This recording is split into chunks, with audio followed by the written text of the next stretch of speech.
All right, to the immigration crackdowns happening across the country. ICE recently arresting tens of thousands in places like Dallas, Miami, Chicago.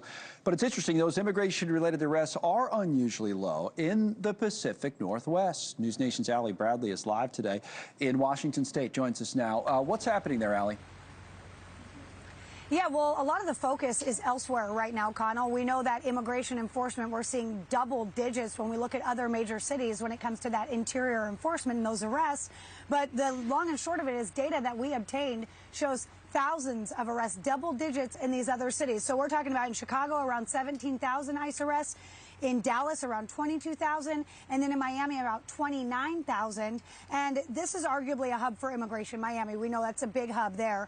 But aside from Chicago and LA, we haven't seen a lot of unrest or a lot of protests break out in these areas with these double digits arrests. But in the Pacific Northwest, which includes Seattle and Portland, we have seen people out condemning immigration enforcement. And that is where ICE has only made about 4,000 immigration-related arrests. Now, one of those recent arrests included a known Sereno gang member. That was up here in the Linden area, which is where we're standing, essentially the northern border, just a stone's throw from Canada.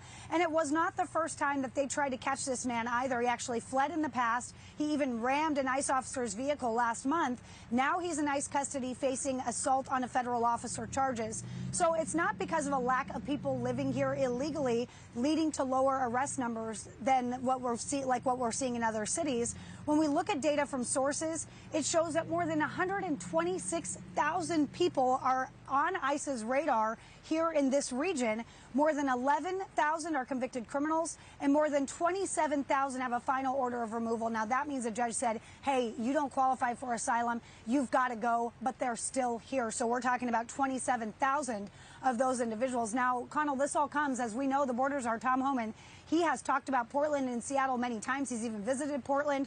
We know that they're not surging resources to this area just yet. We do know that some Border Patrol are in Portland as well, but nothing to really show any kind of surge in numbers, Connell. So really interesting to see only 4,000 arrests in this region compared to other big cities. Connell? Well, speaking of numbers, what about the number of people who are giving kind of a notice to appear? I know you've talked about this in the past and other places, versus the people who actually do end up showing up for those appearances. What are we seeing there?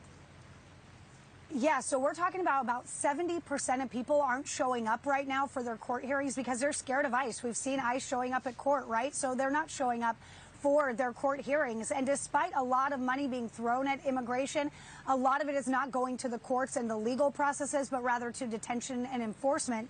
So we're still seeing a major backlog in these court cases. A lot of these asylum seekers are waiting 4 years to even see a judge. Now, when it comes down to it, 3.8 million pending cases. 65% of those pending cases are tied to asylum claims. Connell. All right, Allie. Thank you. Washington State, Allie Bradley today. She's in Linden, Washington. Thank you for watching. Subscribe below and download our NewsNation app right now on your phone, and you will get fact-based, unbiased news for all Americans.